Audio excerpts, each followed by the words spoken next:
Hello everyone, welcome back to my channel.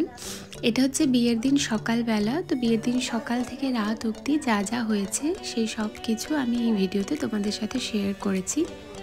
তো এখন দধি মঙ্গল হচ্ছে, এক এক জায়গায় এক এক রকম নিয়মকানুন আছে। তো আমাদের ওখানে আছে ভোরবেলায় সূর্য ওঠার আগে ওই ক্ষীর, দই, চিড়ে, মিষ্টি এসব মাখিয়ে একটা খাবার খাওয়ানো হয়। তো তারপরে সারা দিন ফাস্টিংয়ের মধ্যে থাকতে হয়। তো এটাই আমাদের রিচুয়াল ছিল। তো সেটাই হচ্ছিল ভোরবেলায়। আর এখানে লোকজন দেখতে পাচ্ছে কেউই নেই। এটা দুটো আমার মামি, একটা আমার মা, আর ভিডিও করছে আমার ফ্রেন্ড। আমি এর আগের ভিডিওতে আমি অলরেডি শেয়ার করেছি কি একটা ইনসিডেন্ট হয়েছিল বাড়িতে, লোকজন সেভাবে হয়নি। বিয়েটাও হয়তো পোস্টপোন্ড হয়ে যেত, কিন্তু বিয়েটার খুব ক্লোজে এরকম একটা সিচুয়েশন হয়েছিল, তো সেই রকম কিছু হয়নি। দধিমঙ্গলের কিছুক্ষণ পরেই আমার মেকআপ আর্টিস্ট চলে আসে। তো আমি সাজতে বসে যাই, কারণ আমাদের প্ল্যান হয়েছিল যে আমরা সকাল সকাল গায়ে হলুদটা সেরে নেব, যাতে নেক্সট মেকআপ করতে সব কিছু করতে একটু সময় পাওয়া যায়। আর এই সব কিছু পসিবল এই কারণেই হয়েছিল কারণ আমার বরের ওখানে রিচুয়াল হচ্ছে আগের দিন গায়ে হলুদ। তো আমার শ্বশুর বাড়িতে আগের দিন যেহেতু গায়ে হলুদ বরের হয়ে গেছে, তো ওরা আগের দিনই হলুদ তত্ত্ব সব পাঠিয়ে দিয়েছিল। আর সেই কারণেই আমার সকাল সকাল পসিবল হয়েছিল গায়ে হলুদটা। এটা গায়ে হলুদের পরে কিছু রিচুয়াল চলছে। এর আগে যে মেন গায়ে হলুদ ঠেকানো, শাখা পড়া, সেইগুলো অলরেডি হয়ে গেছে। তার ভিডিও ক্লিপ আমার ফ্রেন্ড নিতে ভুলে গেছিলো, আর আমার সেই সময় পসিবল ছিল না কোনো ব্লগ করা। তো আমি মেকআপ করে প্রথমে অন্য একটা আউটফিট পরেছিলাম, ওটা আমার শ্বশুর বাড়ি থেকে দিয়েছিল, একটা লেহেঙ্গা। তার সাথে ম্যাচিং করে এই জুয়েলারিগুলো সব আমার নিজের বানানো ছিল, যেটা আমি পরে আছি। এবার শাখা পরা গায়ে হলুদ হয়ে যাওয়ার পরে কিছু ফটোশ্যুট করে সেই পোশাকটা চেঞ্জ করে আমি এই শাড়িটা পরি। এই শাড়িটা আমার ওখান থেকে কেউ একজন দিয়েছিল, কোনো ক্লোজ কেউ। তো বাবা চেয়েছিল আমি এই শাড়িটাও পরি, তা আমি তখন ওটা চেঞ্জ করে এই শাড়িটা পরি, দিয়ে গায়ে হলুদের বাকি কিছু রিচুয়াল, আর তারপরে বসি নান্দিমুখে। আমাদের ওখানে বৃদ্ধি বলে কিছু নেই, এই নান্দিমুখ। এবার দুটো একই জিনিস কিনা সেটা আমি জানি না। তো আমি অনেক ভিডিওতে দেখেছি বৃদ্ধি তো আগে হয় তারপরে গায়ে হলুদ হয়, এরকম দেখেছি। আমাদের আবার আগে গায়ে হলুদ তারপরে নান্দিমুখ, ব্যাস এরকম হয়। তো এবার ক্যামেরাম্যানরা বলেছিল যে ওই গায়ে জল টল দিয়ে ফটোশ্যুট করবে। তো এবার সেটা করলে আমাকে আবার পোশাক চেঞ্জ করে নান্দিমুখের জন্য বসতে হতো। তো আমি বলেছিলাম যে ওটা লাস্টে করব। তো এখন নান্দিমুখ হচ্ছে, এরপরে আবার গিয়ে ওই কিছু ফটোশ্যুট করব জল টল ঢেলে, তারপরে আমি স্নান করে আবার রেডি হব রাতে বিয়ের জন্য। তো এই যে এটা আমার মামা। আমার আগের ভিডিওতে আমি বলেছি একটা অ্যাক্সিডেন্ট হয়েছিল, তো তার জন্য বাবা বিয়েটা দিতে পারেনি, বিয়ে দিচ্ছিল আমার মামা। ব্যাস নান্দিমুখের পরে আর কোনো ভিডিও ক্লিপ আমি নিতে পারিনি। এরপরে চলে এসেছি একদম বিয়ের সাজে। এই ভিডিওগুলো সব আমার মেকআপ আর্টিস্ট নিয়েছিল, তো আমি সেইগুলোই তোমাদের সাথে শেয়ার করছি। ওখানেও বর আসতে অনেকটা দেরি হয়ে যায়। বরযাত্রী যে বাসটা ছিল তাদের একটা অ্যাক্সিডেন্ট হয়েছিল, তো সেই জন্য বর আসতে অনেকটা দেরি হয়ে যায়। আমার সন্ধে লগ্নে বিয়ে ছিল, তো অলমোস্ট লেট হয়ে গেছিলো। তো বর আসার সাথে সাথেই একদম বিয়েতে বসে যায়। তো খুব একদম খিচিবিচি একটা ব্যাপার ছিল। তো আমার ফ্রেন্ড যেটুকু যা ভিডিও ক্লিপ নিয়েছে আমি সেটাই তোমাদের সাথে শেয়ার করছি। তো এই সময় আমি খুব খুশি ছিলাম, একদম ফাইনালি যার সাথে 5 বছর ধরে প্রেম করে ফাইনালি তার সাথেই মানে বাড়ি থেকে আনুষ্ঠানিকভাবে বিয়ে হচ্ছে, এর থেকে আর আনন্দ কিছু হয় না। যদিও আমার বিয়ের 1 বছর আগে রেজিস্ট্রি হয়ে গেছিলো, সেটাও বাড়ি থেকেই। আর এই যে ফাইনালি এখন আমাদের মালা বদল চলছে।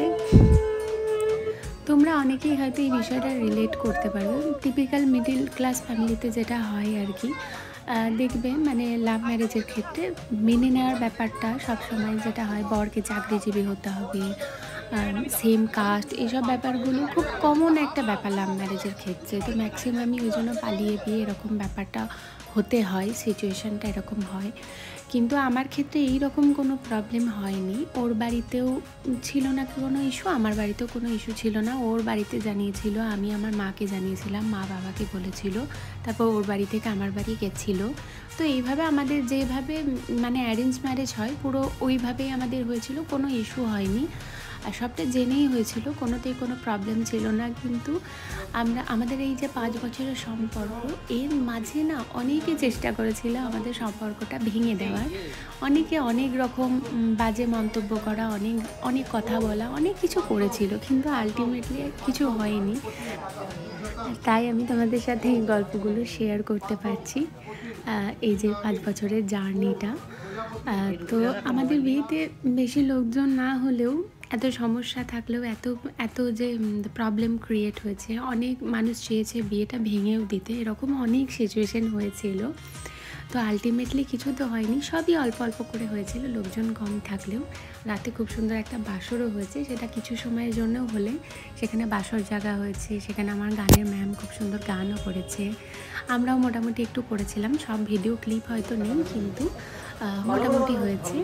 আর এই যে এখানে আমার বোন হাত বাঁধছে আর একটা ছড়া বলছে, এই জামাইবাবুর কাছে টাকা চাইছে।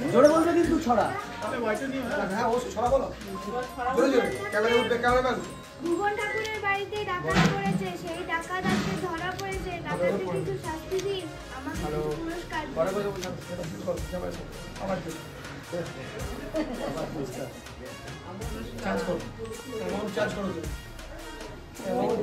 150 টাকা এইসব বলে ফুচকা খাবে বলে।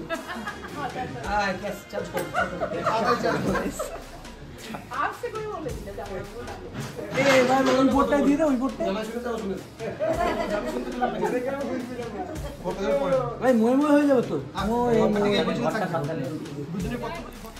আর পাশে এই যে ভয়েসগুলো শুনতে পাচ্ছ যে ফান করছে, এগুলো আর কেউ নয়, এগুলো ক্যামেরাম্যান ছিল।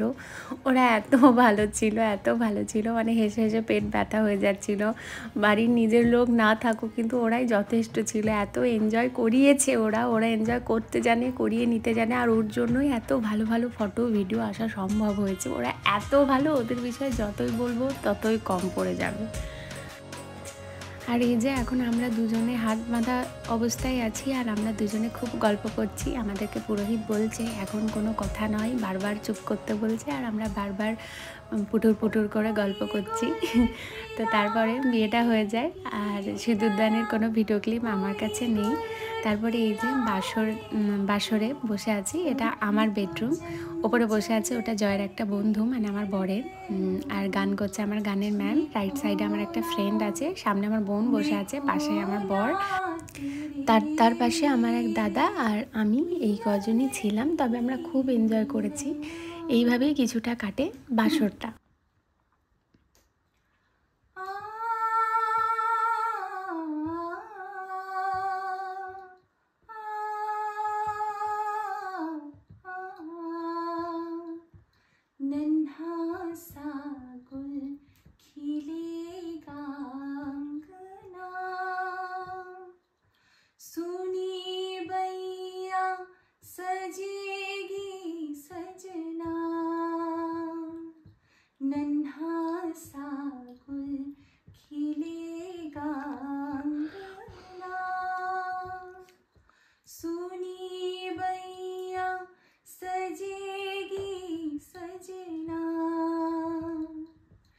जैसे खेले चंदा बादल में, खिलेगा वो तेरे आंचल में।